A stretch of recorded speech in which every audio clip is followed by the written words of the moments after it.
Hello, my name is Matthew, and my research article that I have picked for this topic is very in-depth about ATP synthase. It goes into topics such as function, structure, and location, and then later on talks about human health, disease, and other scientific areas where ATP synthase can aid in research and the roles it plays in these things. So the title of my article is ATP synthase and the actions of inhibitors utilized to study its roles in human health, disease, and other scientific areas. The authors of my article are Sang-Jin Hong and Peter L. Peterson, and the research was done in Johns Hopkins University.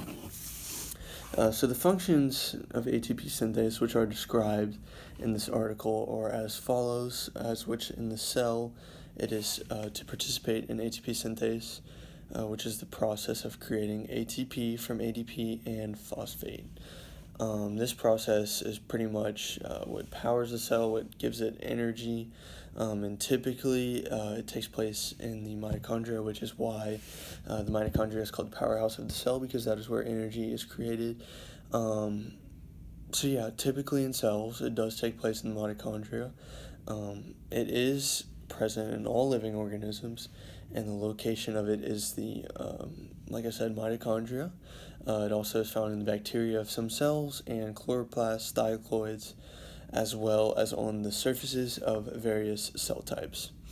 So ATP synthase has two subunits, which are the F0 region and the F1 subunit.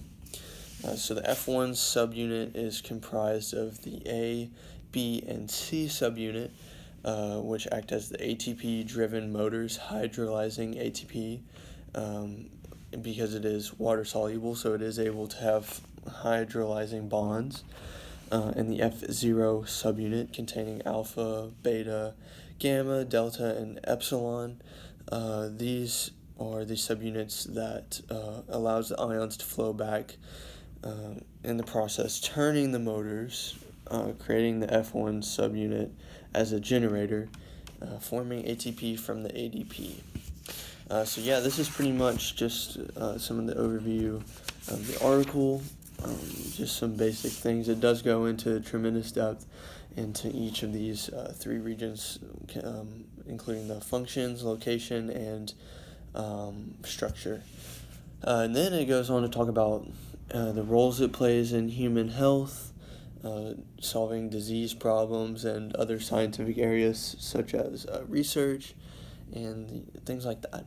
That is it. That is the overview of my article of ATP synthase and the actions of inhibitors utilized to study its roles in human health, disease, and scientific areas by Sang-Jin Hong and Peter L. Peterson.